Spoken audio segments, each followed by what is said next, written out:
My name is Luna. I'm in my late 30s now, old enough to have lived several versions of myself, young enough to remember exactly who I used to be.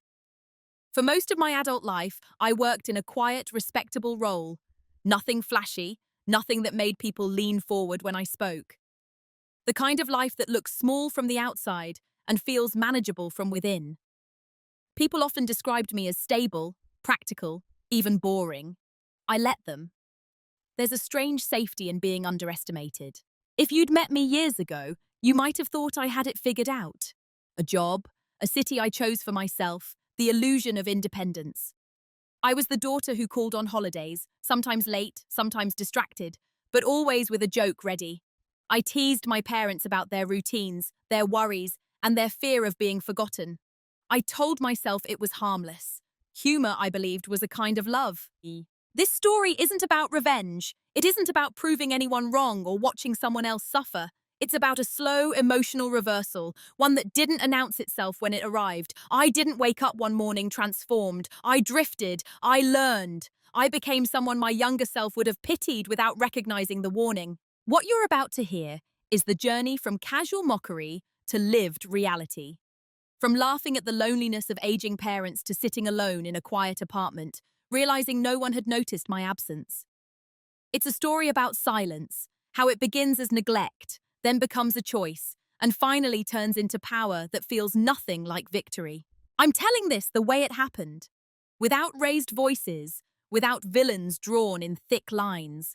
There were no monsters here, just ordinary people, including me, making ordinary decisions that added up to something permanent. I won't dramatize it for sympathy, and I won't soften it to make it easier to hear. I believe honesty is more respectful than performance. Over the next chapters, I'll take you through who I was to the people closest to me, the small cuts that didn't bleed but never healed, and the moment I realized I had quietly stepped into the future I once laughed at. You'll hear about preparation that looked like passivity, choices that sounded like silence, and a confrontation that had no heat left in it, only clarity. If you're listening because you've ever dismissed someone's fear of being alone, or because you worry, privately, that one day no one will check in on you, then you're not here by accident. Before we go any further, let me ask you something gently, without judgment. Have you ever laughed at a fear you didn't yet understand? I was the easy one. That's how they described me when I wasn't in the room.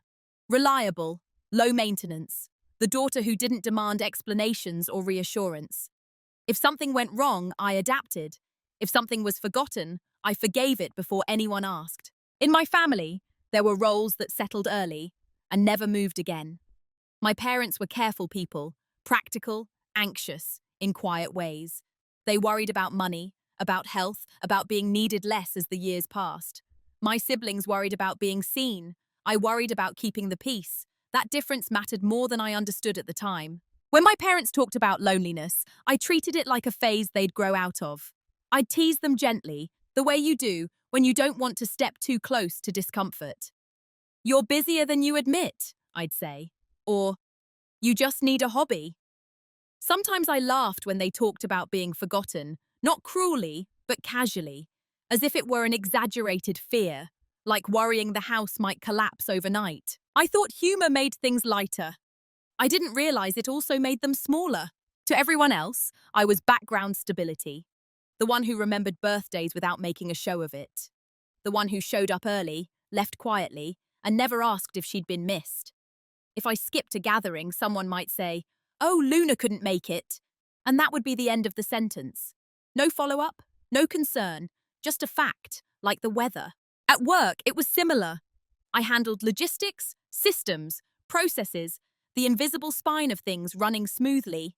When something succeeded, it belonged to the team. When something failed, it quietly landed on my desk. I didn't complain. I told myself this was adulthood, competence, without applause. I wore neutral colors. I spoke after listening. I learned early that being calm made other people comfortable, and I mistook their comfort for connection. When I did speak about my own life, it came out trimmed and edited, like a summary instead of a story. People nodded. They rarely asked more. My parents liked that about me, or at least they relied on it. When they forgot to call back, I told myself they were tired. When they talked over me, I assumed what I was saying wasn't important anyway. When they praised my siblings for achievements and described me as steady, I accepted it as a compliment, even though it felt like being thanked for holding a door open while everyone else walked through. I didn't feel abused or mistreated. That's important to say. Nothing dramatic happened. There were no scenes, no ultimatums, just a slow training, reinforced over the years, that my presence was useful but not essential. The irony is that I believed I was different from my parents. I believed I was immune to the fear that haunted them. I had friends, routines, and a sense of independence. I rolled my eyes at their worries because I thought they came from age, not from pattern. I didn't see that I was rehearsing the same ending with a younger face. I remember once, clearly, my mother asking, half joking, "Do you think people will still visit us when we're old?" I laughed and said something dismissive. I don't even remember the exact words. I only remember the relief I felt at not having to sit with her fear. I told myself she needed reassurance, not honesty. What I didn't know was that reassurance given too easily can sound like disbelief. To them, I was the daughter who would always understand. To others, I was the woman who didn't need much. To myself, I was someone waiting patiently for a deeper recognition that never quite arrived. I didn't resent it yet. I normalized it. I thought invisibility was a form of peace. I thought being underestimated meant being safe. I had no idea how much practice I was getting at disappearing. The first time it happened, I almost missed it. That's the nature of small cuts. They don't announce themselves with pain. They feel more like a pause where something warm used to be. A moment that passes too quickly for you to protest, but slowly enough that your body remembers it. We were at my parents' house for a short weekend visit. Nothing special, no holiday, no celebration. Just one of those obligatory gatherings meant to prove we were still a family. The kind where conversation circles the same safe topics and never lands anywhere honest. I had taken the earlier train to help out, bought groceries on the way, cooked dinner while my mother rested, and my father watched the news a little too loudly. It felt natural, automatic. This was my role, and I stepped into it without thinking. During dinner, my father started telling a story, one I'd heard before. A story I had, in fact, helped him through when it actually happened years earlier. He misremembered a detail, an important one. I corrected it gently, not to challenge him, just to keep the truth intact. He didn't look at me. Instead, he kept talking, correcting himself aloud as if the thought had come from nowhere, as if I hadn't spoken at all. I waited, just a second longer than normal, long enough to see if anyone would acknowledge it. My mother nodded along with him. My sibling changed the subject. The conversation flowed forward, smooth and uninterrupted, like I hadn't opened my mouth. That was it. That was the moment. No one insulted me. No one raised their voice. If I'd pointed it out, I would have sounded sensitive, even petty. So I smiled. I took another bite of food I'd made. I told myself it didn't matter. But something in me noted it carefully. Not with anger, yet, but with curiosity. Like discovering a crack in a familiar wall. You don't panic. You just touch it again later to see if it's still there. Over the next few days, I replayed it in my mind. Not obsessively, but precisely. I asked myself whether I had imagined it, whether I'd spoken too softly, whether timing was the issue. I gave everyone the benefit of the doubt, including myself. That's what I was good at, explaining things away. Still, a quiet awareness settled in. I started noticing how often my contributions landed in the space between conversations, rather than inside them. How my presence filled gaps, but didn't anchor moments. How easy it was for the room to move on without me. No one else noticed. Or if they didn't register it as a problem. Why would they? Everything still worked. Dinner was served, stories were told, the family functioned. And I functioned too, outwardly. Nothing changed. I laughed when appropriate. I listened attentively. I helped clean up. I hugged everyone goodbye and told them to call any time. But internally, something had shifted. Not broken, not hardened, just adjusted. Like a muscle tensing for the first time after years of rest. I began to understand that being dependable can make you easy to overlook.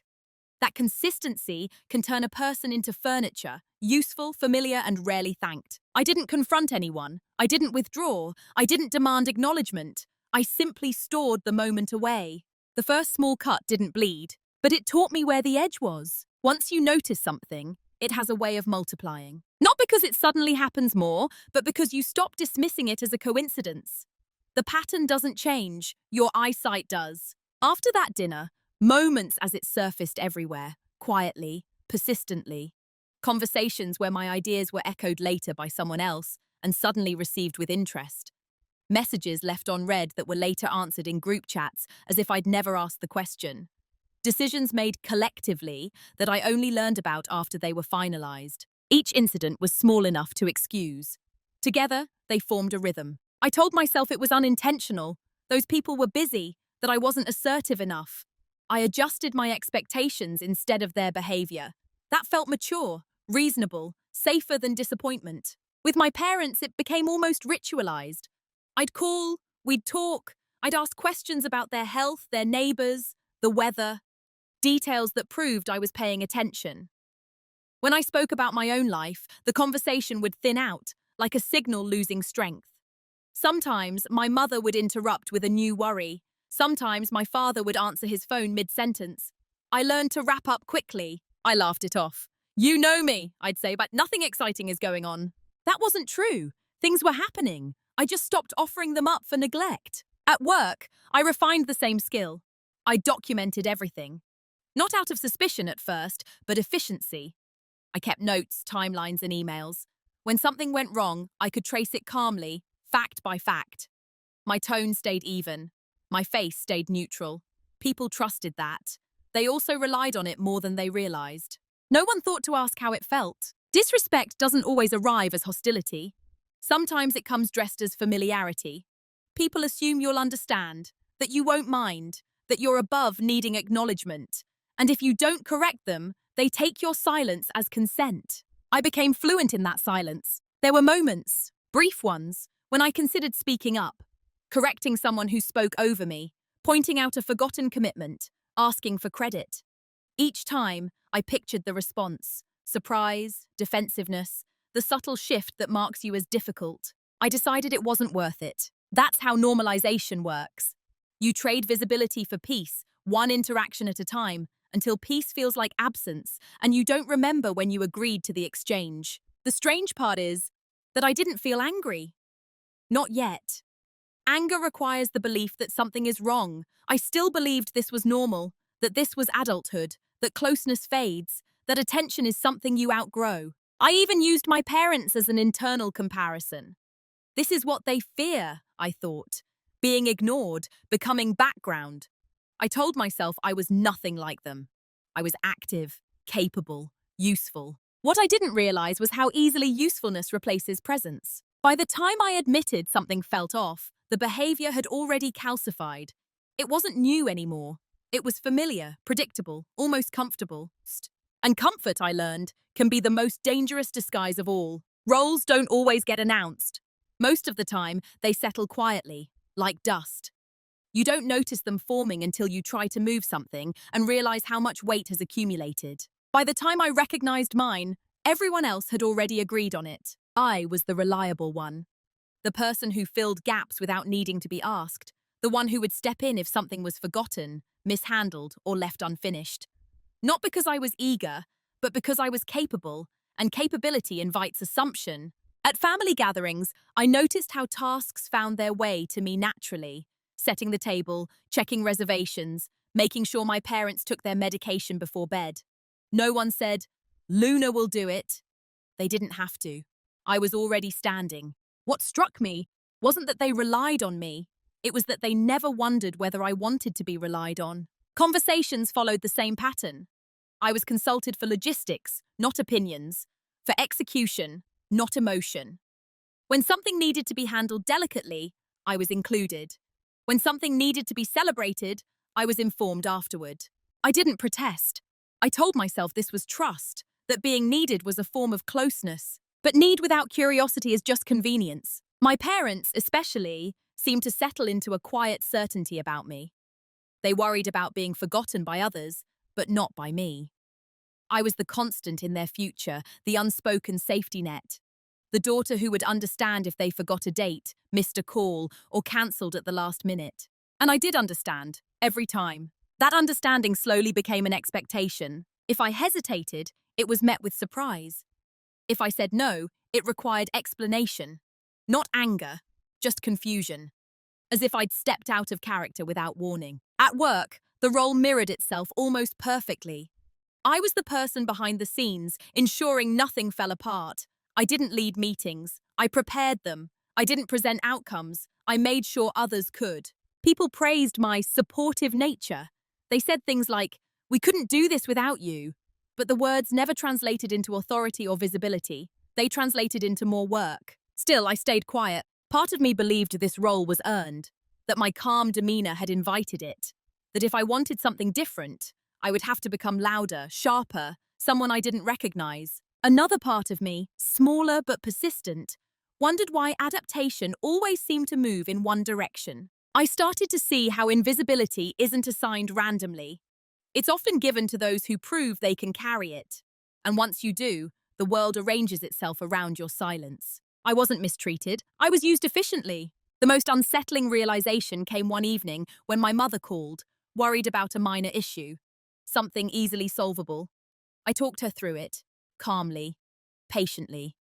At the end of the call, she sighed in relief and said, "I don't know what we'd do without you." She meant it as love. I heard it as an obligation, because the truth was, no one had ever asked what would happen to me if I kept being the answer to everyone else's problems. That night, for the first time, I imagined not stepping in, not correcting, not filling the silence, just letting things stand where they fell. The thought wasn't angry. It was clarifying. There was no argument, no raised voice, no moment you could point to and say, "That's when everything changed." It was quieter than that. I was sitting alone in my apartment on a Sunday afternoon, the kind of day that feels unfinished no matter what you do with it. The light was soft. My phone was face down on the table. I had already checked it too many times. Earlier that morning, I had sent a message to my family group chat. Nothing urgent, just a simple update, something personal, something real. I don't even remember exactly how I worded it. I only remember the pause afterward, the long, open silence where responses usually appear. Hours passed. The chat continued without me. A comment about the weather, a forwarded article, a joke between my siblings. My message sat there untouched, like a thought no one heard. For the first time, I didn't rush to explain it away. I didn't tell myself they were busy. I didn't assume bad timing. I didn't minimize the feeling. I let it sit exactly as it was, small, sharp, and undeniable. And I realized then that I had been doing emotional labor on credit, always assuming a connection existed because I kept investing in it, always smoothing over gaps before anyone else noticed them. And in that moment, something inside me shifted, not into anger, but into stillness. I asked myself a question I had avoided for years. What happens if I stop? Not dramatically, not as a test, just quietly. What happens if I don't remind, don't follow up, don't rescue the conversation from discomfort? The thought didn't feel rebellious. It felt honest. That afternoon, my mother called. I let it ring longer than usual before answering. When I picked up, she talked about her day, her worries, and her plans. I listened. When there was a pause, I didn't rush to fill it. She didn't ask about me. Normally, I would have volunteered something, offered a story, an update, a joke. Instead, I stayed silent. Not cold, just present. The call ended sooner than usual. When I hung up, I noticed something unexpected. I didn't feel guilty. I felt accurate, like my internal picture finally matched the external one. That was the day I stopped confusing habit with closeness. I didn't announce any changes. I didn't set boundaries out loud. I simply adjusted my behavior to match reality instead of hope. I answered messages without adding extra warmth to compensate for theirs. I stopped being the first to reach out. I let pauses remain pauses. And I watched. Not with resentment, but with attention. What I saw was revealing. At first, the silence felt like restraint, like holding your breath underwater. Not painful, just unfamiliar. I had spent so long filling space that leaving it empty felt almost irresponsible. But over time, I realized something important. Silence doesn't automatically mean absence. Sometimes it's the most accurate response available. I stopped initiating contact the way I used to. Not out of spite, not to make a point, simply to observe what existed without my constant effort. I replied when spoken to. I showed up when invited. I remained polite, calm, unchanged on the surface. Internally, though, I was learning. Days passed, then weeks. The check-ins grew less frequent. Conversations shortened. No one asked why. No one noticed the shift because, from their perspective, nothing essential had been removed. Things still functioned. Birthdays were remembered by someone else. Plans still happened. Problems still got solved, just not by me. That realization landed heavily. Silence, I learned, is often mistaken for weakness. People assume it means compliance or a lack of awareness. They believe if you're not protesting, you're unaffected. They were wrong. My silence wasn't emptiness, it was space. And in that space, I began to see clearly how much of my presence had been taken for granted. My parents adjusted quickly. They always had. They filled the gap with each other, with routine, with worry. When I didn't call, they didn't confront me. They assumed I was busy. That assumption, I realized, was the same one I'd used for years to excuse their distance. At work, my reduced overfunctioning created small delays. Nothing catastrophic, just enough to expose how much I had been compensating.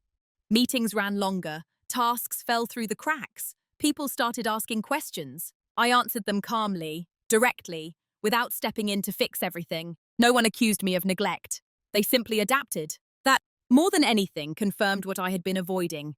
My constant presence had not been essential. It had been convenient. And convenience is easy to miss when it disappears slowly. I didn't feel triumphant. I didn't feel powerful. I felt sober, grounded in reality instead of expectation.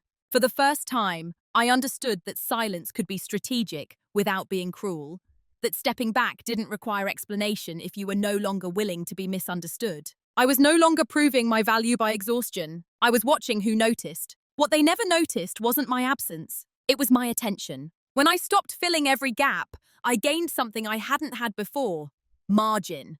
Time that wasn't immediately consumed by maintenance, reassurance, or quiet rescue. I didn't announce this shift. I didn't even fully trust it at first. I just let the space exist and used it to observe. I started paying attention to patterns the way you do when you're no longer inside them. I noticed how often my parents talked around problems instead of through them. How decisions were postponed until someone else, usually me, made them easier. I noticed which responsibilities were shared and which ones had quietly defaulted to me over the years without discussion. I noticed, too, how little curiosity there was about my inner life. Not malice, just absence. People asked about logistics because logistics were what I had trained them to expect. At work, I did something similar. I kept documenting, not just tasks, but dependencies. Who relied on whom? What processes are actually required for intervention versus habit? I learned where knowledge lived and where it didn't. I learned which silences caused stress and which ones simply revealed it. This wasn't preparation for retaliation. It was preparation for clarity. The more I observed, the more a strange calm settled in. I stopped taking things personally. Once you see a system, it's hard to feel individually attacked by it. You understand that most people aren't intentionally dismissive. They're just responding to the structure they've been given. And I had helped build that structure. That was the hardest part to admit. I had taught people how to treat me by never correcting them, by smoothing things over, by being present without being precise about my limits. My invisibility wasn't imposed, it was reinforced. But reinforcement can be undone, quietly. I didn't start asserting myself loudly. I didn't demand recognition. I made smaller, subtler changes. I stopped preempting needs. I let questions sit unanswered until someone asked directly. I clarified responsibilities instead of absorbing them. Most people didn't notice the intention behind these shifts. They just adjusted. Systems always do. My parents, meanwhile, continued assuming I was fine. That assumption had always been comfortable for them. It spared them from asking harder questions about dependency, about aging, about what would happen when routines failed. I saw then how fear hides behind familiarity. They feared being forgotten, yes, but they also feared noticing how much they leaned on someone who never asked to be leaned on. My silence had protected them from that discomfort, and now my continued quiet was removing that protection. Still, nothing dramatic happened. No alarms went off, no one confronted me.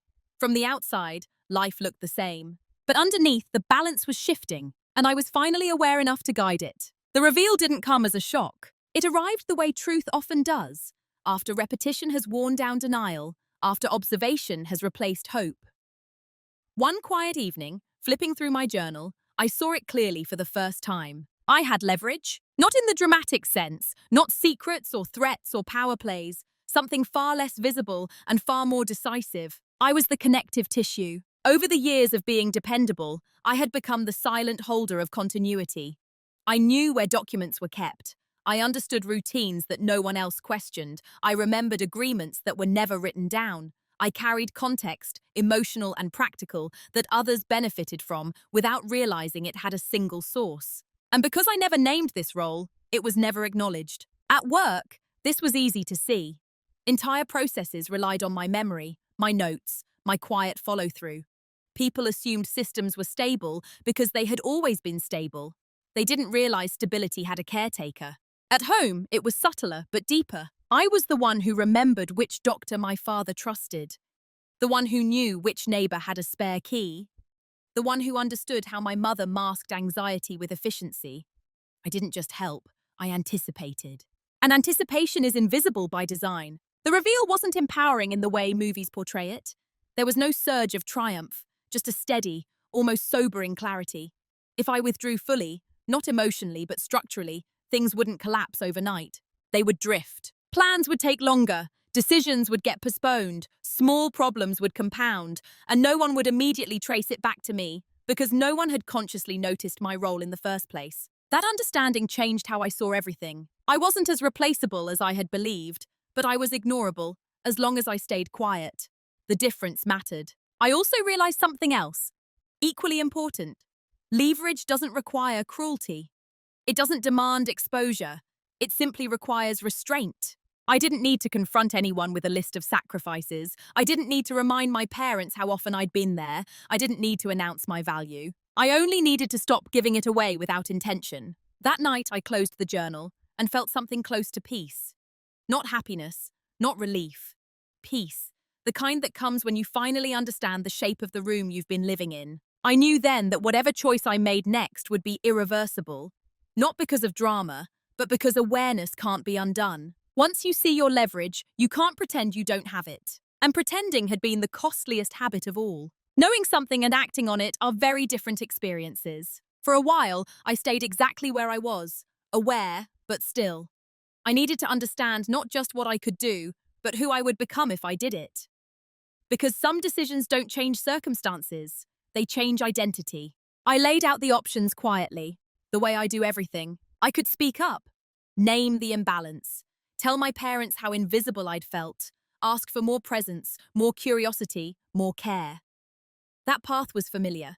It was the path of emotional negotiation, the one I'd walked my entire life. I could continue as I was, now with awareness.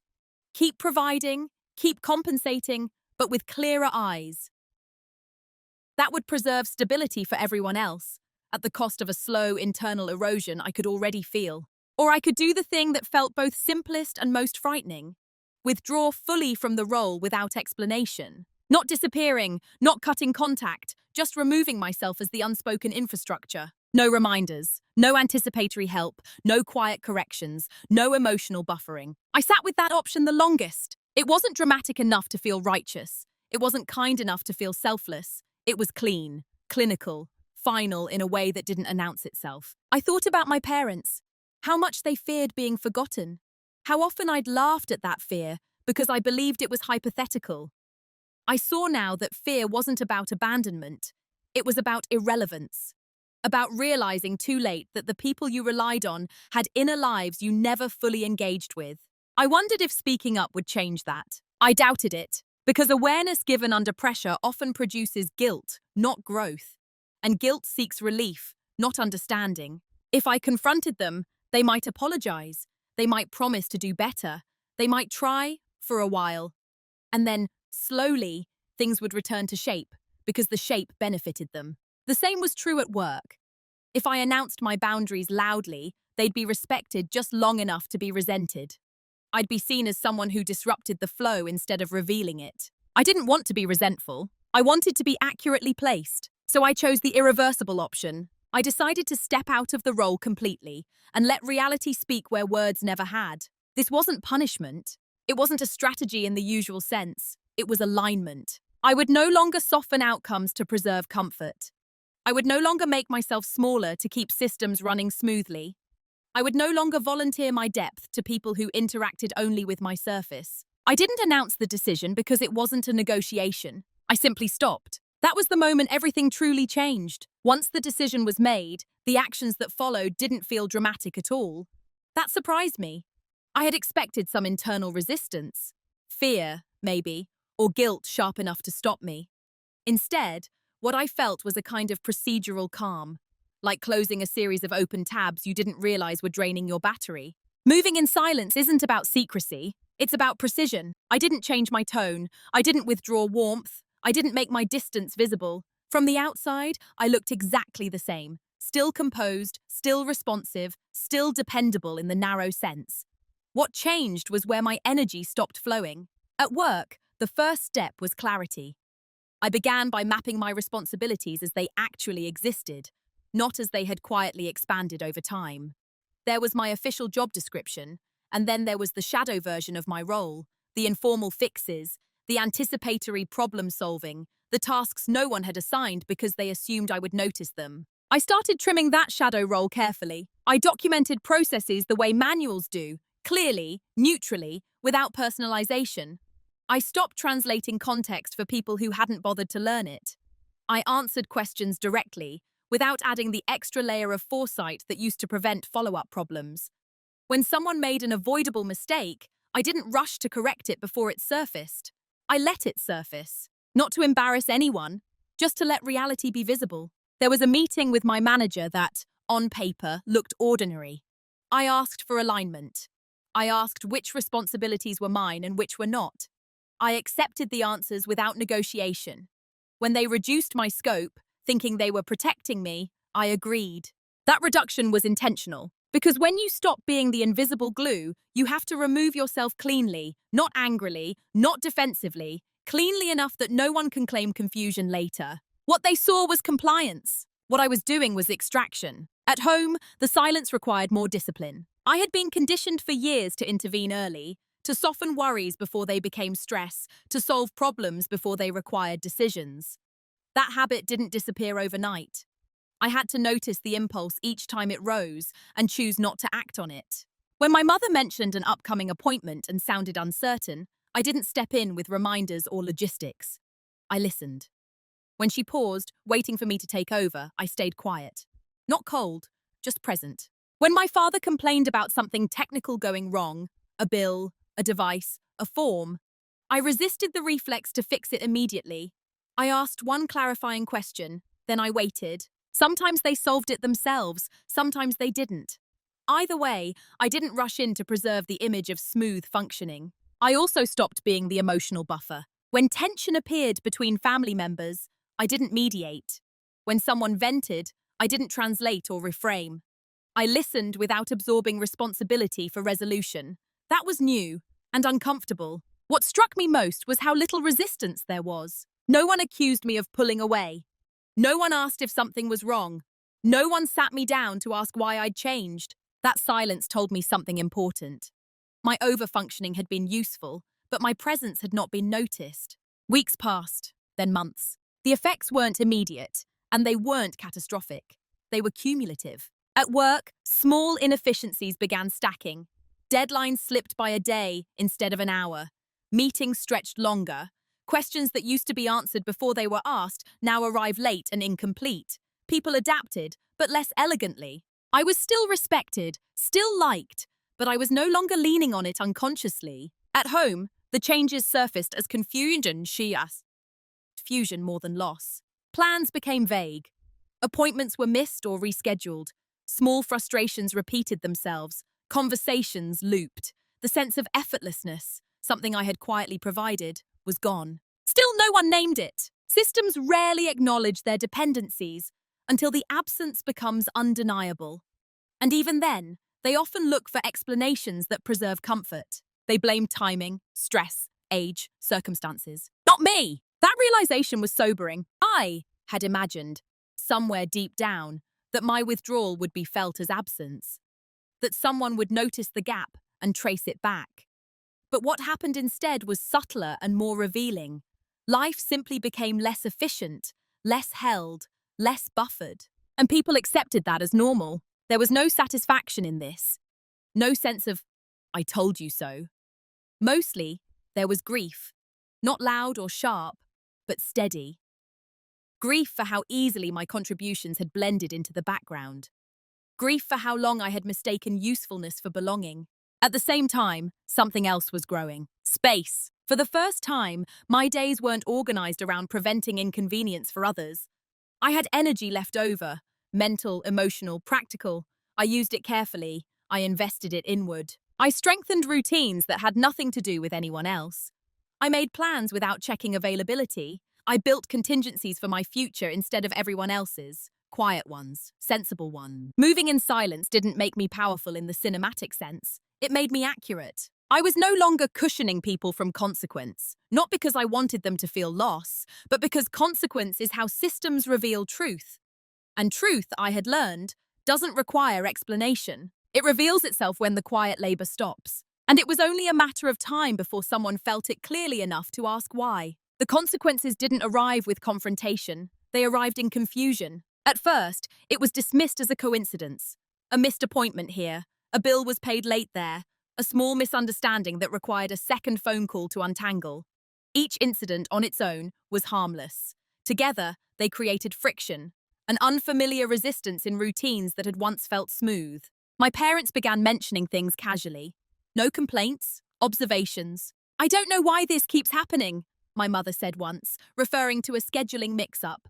Her tone wasn't accusatory. She was puzzled, as if she were talking about the weather changing unexpectedly. I listened. I didn't fix it. At work, the pattern repeated almost exactly. Processes that used to glide now stumble. People double-checked information they'd once assumed was correct. Meetings ended with more follow-ups than conclusions. Still, no one connected the dots. That's the strange thing about quiet labor. It leaves no obvious footprint. When it disappears, what's missing feels like general disorder, not personal absence. I noticed something else, too. People began reaching out in different ways. Not with appreciation, with uncertainty. Questions came framed as hypotheticals. Do you know who usually handles this? Do you remember how we used to do that? I answered factually, briefly. I didn't step back into the role just because it was being gestured toward. With my parents, the shift was slower but deeper. They began calling more often, not to check in, but to ask.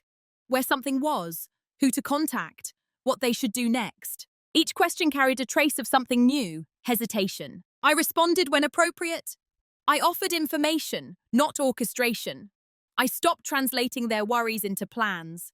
I let the silence stretch when they expected reassurance. They were feeling the loss without knowing its shape. There was no anger in me, no satisfaction. Mostly, there was a quiet sadness, for them and for the version of me that had believed love was proven through constant availability. One evening, my mother sighed on the phone and said, almost to herself, everything feels harder lately. I knew what she meant. What she didn't say was why, and I didn't supply the answer. Because this wasn't a lesson that could be taught verbally. It had to be lived, slowly, unmistakably, without accusation.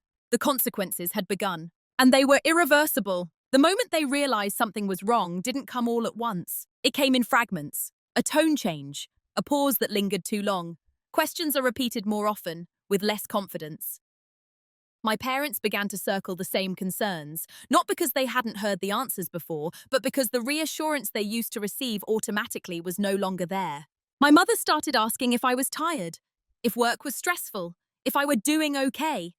The questions sounded caring, but they were vague, feeling around the edges instead of looking directly at the center. I answered honestly, but briefly, I'm fine, and I was. That was the part they didn't know how to process. They began trying to reinsert warmth in familiar ways. Invitations increased, small gifts appeared, things I'd once mentioned in passing. Stories were retold with me positioned more clearly inside them, as if visibility could be restored through memory.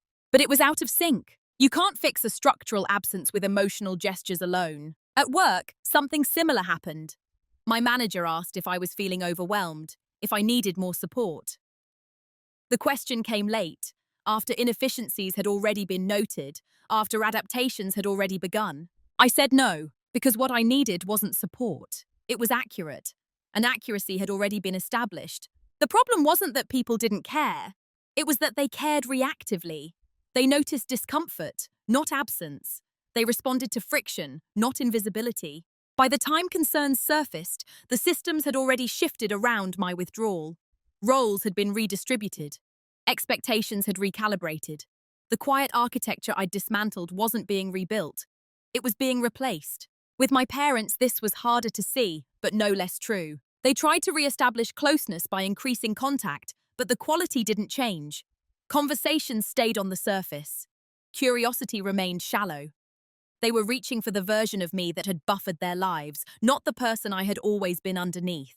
I realized then that even if I explained everything, every slight, every pattern, every choice, it wouldn't return us to what we had been. Because what we had been wasn't mutual. It was functional. And once functionality breaks, nostalgia can't restore it. There was a quiet panic beneath their efforts.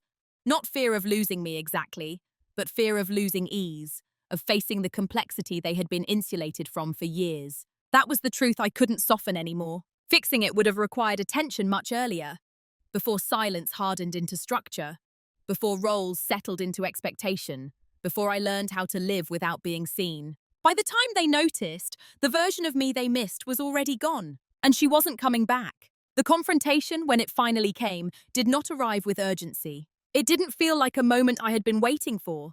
It felt like something that had already passed internally, now catching up in real time. By the time my parents were ready to ask the question, I had already answered it for myself. It happened on an ordinary afternoon. No special reason for the visit, no tension in the air beforehand. The living room looked exactly the same as it always had. Familiar furniture, familiar light, familiar quiet. That familiarity almost made it easier, as if nothing needed to be staged or protected anymore. My mother was the one who spoke first. She didn't accuse, she didn't sound defensive. Her voice carried something else instead. Hesitation. "Have we done something wrong?" She asked it carefully, as someone touching a bruise they're not sure exists. I didn't respond right away. Not because I was searching for the right words, but because I noticed something surprising. I wasn't bracing myself. There was no rush of adrenaline, no tightening in my chest. The fear of being misunderstood, the fear that had kept me quiet for so long, was gone. "I don't think you did something wrong," I said finally. "I think you did something consistently."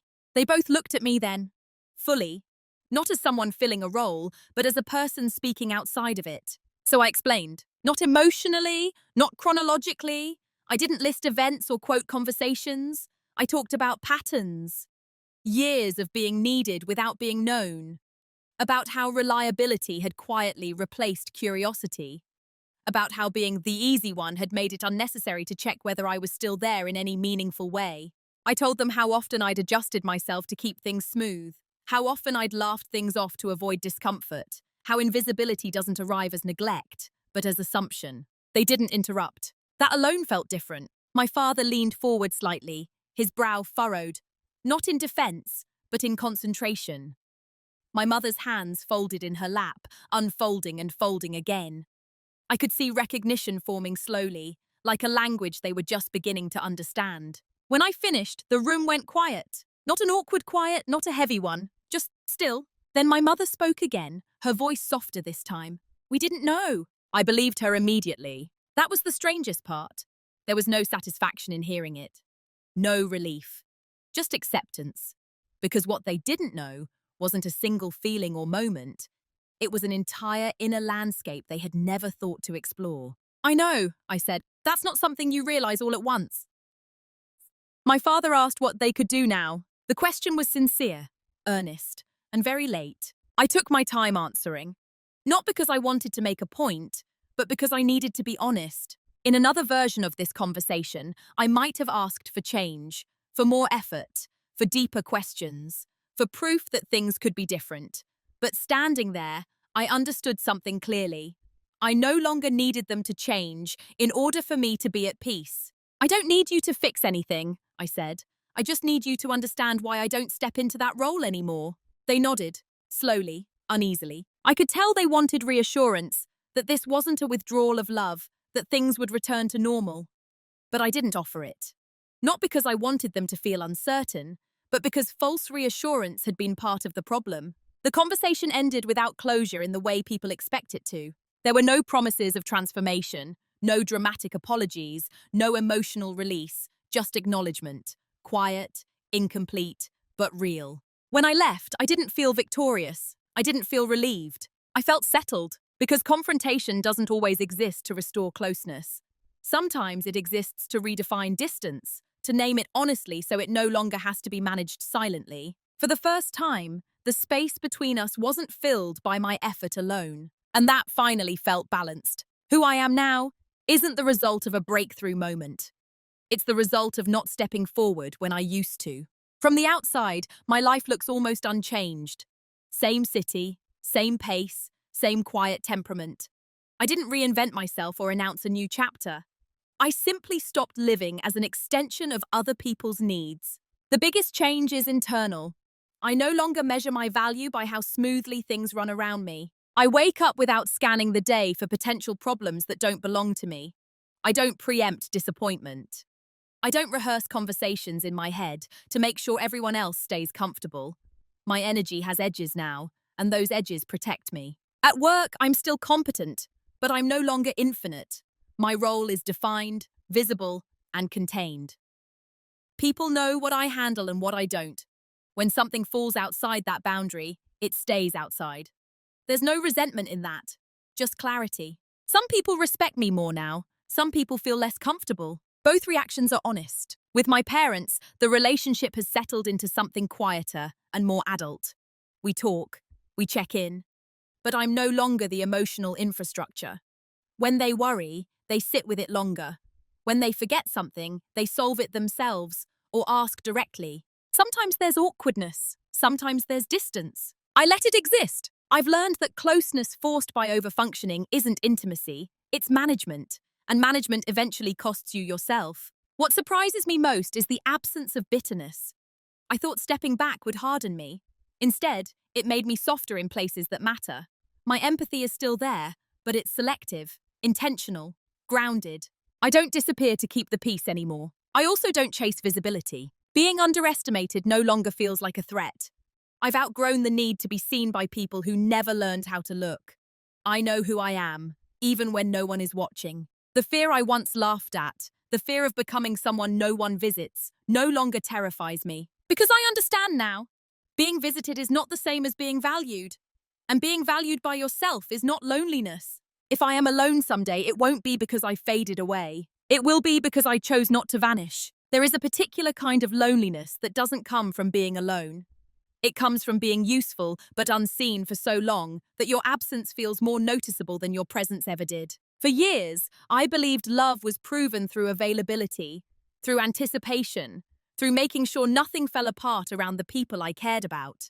I told myself that being needed was enough, that being steady, reliable, and low maintenance meant I was secure in their lives. I was wrong. Love without attention isn't love. It's dependence disguised as comfort. The truth I had to face, slowly, quietly, was that I had laughed at my parents' fear of being forgotten because I didn't recognize it yet. I thought their anxiety belonged to age, not to pattern.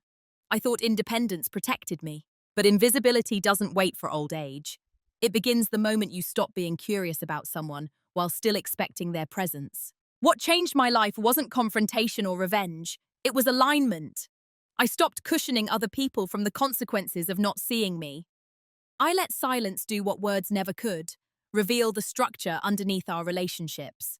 And when that structure shifted, so did I. I didn't gain power in a dramatic sense. I gained ownership of my time, of my energy, of my emotional labor. I learned that quiet dominance isn't about control. It's about refusing to disappear to keep systems comfortable. If you're listening to this and recognizing yourself, if you're the one who remembers, fixes, anticipates, and absorbs, I want you to hear this clearly. Your invisibility is not a virtue. Your exhaustion is not proof of love. And your silence, when chosen intentionally, can become a boundary instead of a wound. There may come a day when someone looks around and realizes you're no longer holding everything together. when they feel lost without knowing exactly what's missing. That moment won't mean you failed. It will mean you finally stopped pretending. So I'll leave you with this. Not as advice, not as judgment, just as a question worth sitting with. Have you ever mistaken being needed for being loved? And what would change if you didn't?